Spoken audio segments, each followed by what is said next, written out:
इसी पे बात करते हैं माहिर कानून, सीनियर सहाफ़ी, तज्ज़ियाकार और मेज़बान मुनीब फ़ारूक हमारे साथ मौजूद हैं। Munib, thank you for being with us again this morning. सबसे पहले तो ज़रा आप क्योंकि लॉ एक्सपर्ट हैं तो हमें समझा दीजिए कि ये जजमेंट रिव्यू से मुताल्लिक जो नया कानून आ चुका है, क्या तब्दीली आएगी इससे अदालती मामलात के प्रोसीजर्स में? देखिए, सबसे पहले तो जो बुनियादी बात यह है कि इस कानून के तहत एक रिव्यू तो ऑलरेडी मौजूद है। सुप्रीम कोर्ट के फ़ैसले जो होते हैं उनके हवाले से रिव्यू फ़ाइल किया जा सकता है, लेकिन उसका स्कोप बड़ा लिमिटेड होता था। तो अब इसके अंदर ना सिर्फ क्वेश्चन ऑफ फैक्ट बल्कि क्वेश्चन ऑफ लॉ के ऊपर भी ये रिव्यू स्लैश अपील फ़ाइल की जा सकती है।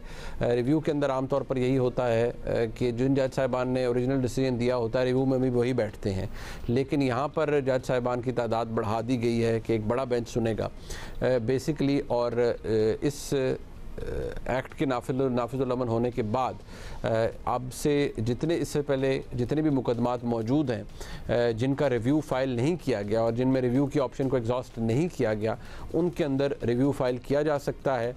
और 60 दिन के अंदर अंदर जिस दिन से ये एक्ट नाफिजुल अमल हुआ है, और फिर यकीनी तौर पर उन केसेस के अंदर बड़ा बेंच बनेगा और वो उन मामलात को दोबारा री एडजुडिकेट करेगा।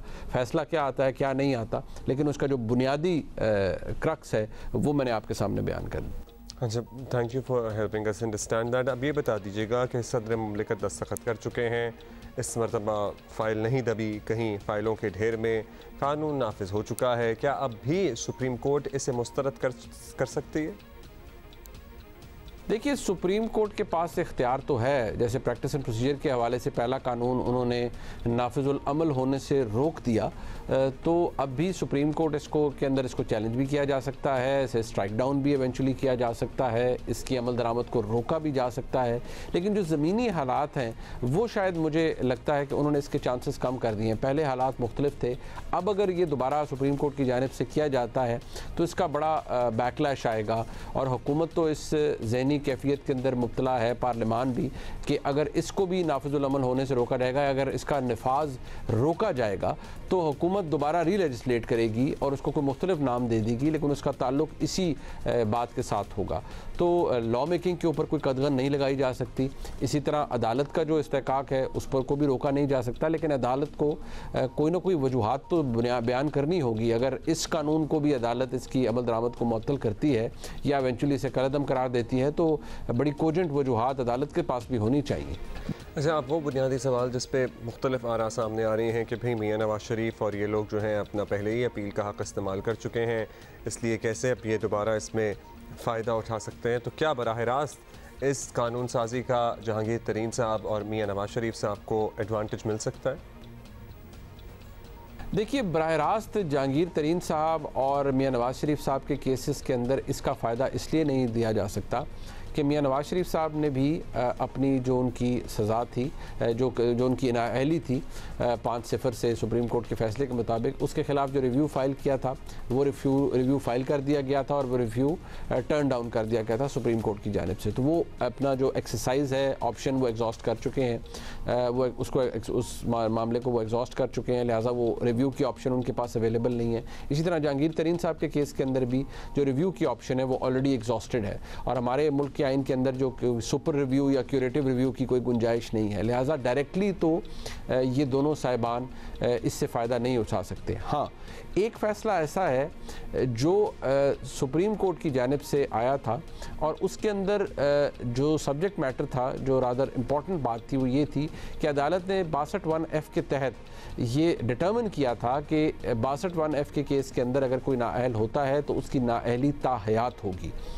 वो केस समीउल्लाह बलोच का केस समझा जाता है और उसका नाम भी, टाइटल भी उसका ये है। उस केस के हवाले से ये बताया जाता है कि उसका रिव्यू आज तक फ़ाइल नहीं हुआ और उस रिव्यू के हवाले से अगर वो फ़ाइल नहीं हुआ तो उस फैसले के ख़िलाफ़ रिव्यू फ़ाइल अब किया जा सकता है।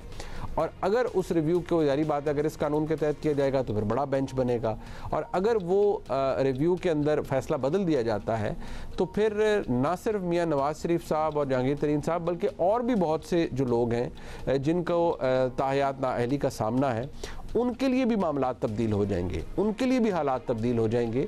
और अगर अदालत उस रिव्यू की वजह से अपना फैसला बदलती है, डायरेक्टली फ़ायदा मियाँ नवाज शरीफ साहब और जहांगीर तरीन साहब को नहीं होगा, लेकिन ये फैसला उमर अता बंदयाल साहब ने ऑथर किया था बहैसियत जज, और अब वो सुप्रीम कोर्ट के चीफ जस्टिस हैं। अगर रिव्यू होता है तो इस जजमेंट के खिलाफ रिव्यू फाइल किया जा सकता है, और अदालत के ऊपर है कि वो उसका क्या फ़ैसला दे।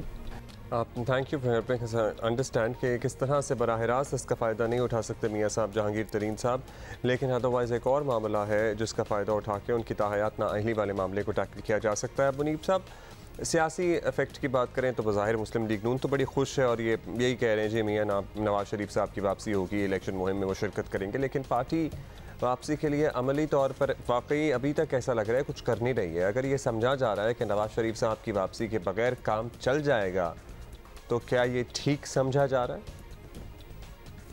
देखिए, पाकिस्तान मुस्लिम लीग नून ने बहुत हिट ली है और जो उनका सियासी कैपिटल है वो बहुत बुरी तरह से एग्जॉस्ट हुआ है, एक्सपोज हुआ है, और मुस्लिम लीग नून को दोबारा अपने आप को रीइंट्रेंच करने के लिए बहैसियत जमात बहुत से पापड़ बेलने पड़ेंगे। मियाँ नवाज शरीफ साहब की वापसी के बगैर मुझे नहीं लगता कि मुस्लिम लीग नून को इम्पैक्ट डाल सकती है, क्योंकि जो वोटर कनेक्ट है वो सबसे ज़्यादा मियाँ नवाज शरीफ साहब से है या उनकी साहबजादी से है। अब मियाँ नवाज शरीफ साहब की वापसी कैसे मुमकिन है? मेरा ख्याल है जब तक चीफ जस्टिस उमर अता बंदयाल साहब हैं, मियाँ नवाज शरीफ साहब उस वक्त तक तो वापस मेरे ख्याल में नहीं आएंगे। अगर आएंगे भी तो देखभाल कर आएंगे। दूसरी बात यह है कि मियाँ नवाज शरीफ साहब के जो खिलाफ जो कन्विक्शंस हैं नैब केसेस के अंदर वो मौजूद हैं, वो तब तक सेटिस्फाइड नहीं हो सकती जब तक मियाँ नवाज शरीफ साहब खुद वापस तशरीफ ना लाएँ और अदालतों के अंदर अपने मामलात को ना देखें। दूसरी बात यह है कि मियाँ नवाज शरीफ साहब को एक तो वो नाअहली है जो कि 62(1)(f) के तहत मिस डिक्लेरेशन पर उन्हें है, इसका सामना है ताहयात का। दूसरी तरफ ये कि मियाँ नवाज शरीफ साहब को कन्विक्ट भी किया गया था नैब केसेस के अंदर, तो वो एक ऐसी नाअहली है जो कि अपनी जगह पर मौजूद है। क्या वो नाअहली अब एग्जिस्ट करती है? क्या जो 5 साल का अरसा है वो उनकी from the date of conviction शुरू होगा? क्या वो वक्त गुजर चुका है 5 साल का?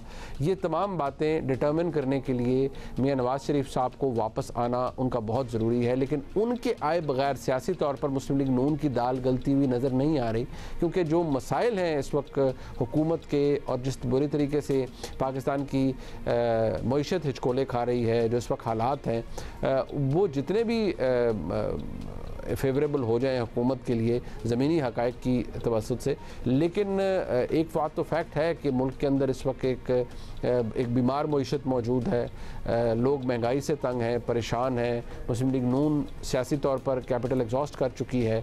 तो उसके लिए मियाँ नवाज शरीफ साहब के आए बगैर मुझे नहीं लगता मुस्लिम लीग नून के जीतने के या कोई बहुत बड़ा इम्पैक्ट डालने के कोई इम्कानात मौजूद हैं। ऐसे ही नज़र आ रहा है। बहुत शुक्रिया आपका, मुनीब फारूक हमारे साथ थे।